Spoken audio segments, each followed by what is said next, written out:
Vamos ver se isso funciona agora. Não sei, vamos lá. Está bem, vamos.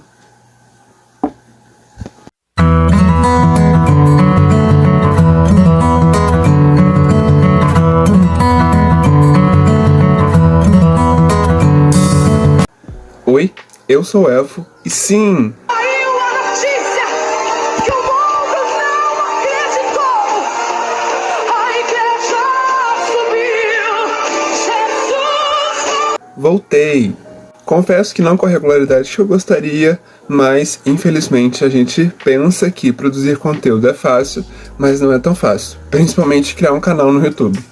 Até porque nesse mês de agosto eu me propus a criar vários conteúdos sobre pautas ambientais, fazer vários vídeos sobre a situação que a gente está vivendo no Congresso, sobre dicas e coisas assim mais fáceis e práticas de questões ambientais, de atitudes que todo mundo pode tomar e até falar sobre questões mais pontuais, como por exemplo as pautas indígenas, as pautas da negritude, as pautas de racismo ambiental e muitas outras questões, mas falhei miseravelmente, pelo menos no quesito de regularidade. Mesmo não conseguindo colocar isso em prática, eu sempre levo aquele lema do famoso ícone. Quem acredita sempre alcança.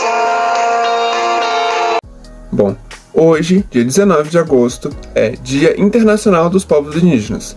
Pode parecer uma data um bocado desnecessária, até porque, em teoria, a gente tem o dia 19 de abril, que é Dia do Índio, mas existem outras pautas e outras questões que esse Dia Internacional dos Povos Indígenas trata e que também a gente tem que lembrar que não é toda data que existe em calendários que precisa ser comemorada. Muitas vezes existe uma necessidade de reflexão e uma necessidade de entender por que aquela data, ou aquele povo, ou aquela pauta que está sendo tratada nesse dia precisa ser lembrada todos os anos. Bom, lá em 23 de dezembro de 1994, a Unesco decidiu numa reunião, das Nações Unidas que em agosto, especificamente no dia 9 de agosto, os povos indígenas do mundo inteiro deveriam ser lembrados, sejam através da sua cultura, seja através das suas lutas e seja através também dos seus direitos, que hoje em dia a gente sabe que, além de serem garantidos em várias constituições, não só aqui no Brasil, mas em vários outros países que têm essa relação mais próxima com os povos originários, que eles sejam garantidos e também que sejam respeitados, né? Não só a gente precisa do respeito dos nossos governantes, mas também de nós enquanto população. E, além disso, além de toda essa questão burocrática que as pessoas têm que começar a entender como necessário, a gente também não pode esquecer que é através dos povos indígenas, através dos nossos povos originários, que existem as tradições, que existe o sagrado, que existe a cultura deles, que é muito importante para eles e também para que a gente entenda de onde que a gente veio. Até porque, não sei se você sabe, mas 500 anos atrás, os europeus não descobriram o Brasil. Quem já estava lá, quem já descobriu o país, que a gente chama de Brasil, mas que para eles era Pindorama, foram os povos originários. Lógico que aqui a proposta desse vídeo não é romantizar os esforços e falar o quão bonita que é a luta e quão necessária e tal e coisa e tal, e palavras vazias que a gente conhece muito bem, inclusive em diversos outros discursos. Aqui eu quero enfatizar o quão nociva é a atitude, tanto da população quanto dos representantes dessa população, de ignorarem esses direitos. Inclusive, quando eu falo população, eu estou me incluindo, porque eu entendo que eu e muitas outras pessoas estão passíveis sim a erros, mas que, nesse sentido, nessa proposta de data, é interessante que a gente perceba esses erros e aprenda com eles e aprenda com as pessoas às quais esses erros muitas vezes estão direcionados. E também é válido lembrar que todos esses erros, todos esses direitos, que os povos indígenas reivindicam todos os dias, são muito simples e são muito fáceis de ser lembrados. Mas infelizmente, no país da piada do churrasco, que muitas vezes é uma piada cuja carne a gente sabe de quem é, a gente sabe qual é a mais barata.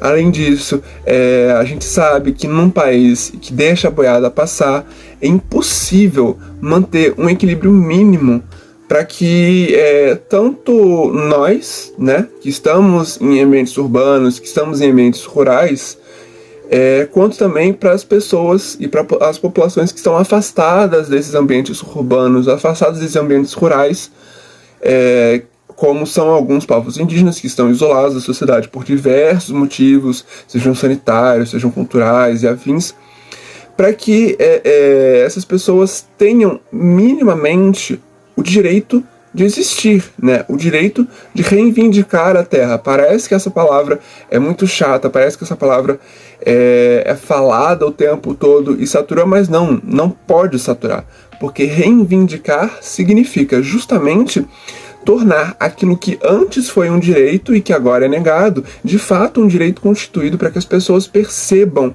né, que todo mundo tem voz, todo mundo merece. Não só essa voz, eu vou falar merece várias vezes, mas lembrando que eu não acredito em merecimento, mas que todo mundo tenha, de fato, direito a uma democracia. A gente vive numa democracia, embora muitas pessoas acreditem que não. Trazendo alguns dados mais recentes, de um censo de 2010, foi levantado que vivem aqui no Brasil cerca de 800 mil indígenas, e desses 800 mil indígenas, existem 274 idiomas e 305 etnias. Lembrando que esses números podem parecer bem expressivos para o que a gente pensa, né, em relação à quantidade de pessoas indígenas e de povos originários que habitam aqui o Brasil especificamente, mas que há 500 anos, um pouco mais de 500 anos, né, esses números eram muito maiores, tinha muito mais diversidade, tinha muito mais etnias espalhadas por todo esse território nacional. E claro, né, vai vir sempre aquela pessoa que fala: mas naquela época, antes do descobrimento do Brasil, sempre existiram guerras, sempre existiu preconceito. Mas é diferente. Se a gente for parar para pensar que antes dos portugueses, antes dos europeus no geral, chegarem aqui no Brasil, essas guerras, essas conquistas todas, esse estado de barbárie que muitas pessoas atribuem ao antes do descobrimento, aquilo existia, mas não existia de uma maneira tão nociva, não existia uma imposição nociva e uma imposição predatória da cultura, né, do outro. Não existia ali uma necessidade de você massacrar o outro para você provar que a sua cultura é melhor, que a sua cultura é que traz a iluminação, né, para todos os outros. Não existia aquilo. Só passou a existir com a época das navegações, né, com a época dos descobrimentos e enfim, muitos outros dados históricos que eu vou parar por aqui porque provavelmente eu vou falar besteira, porque me foge um pouco a memória.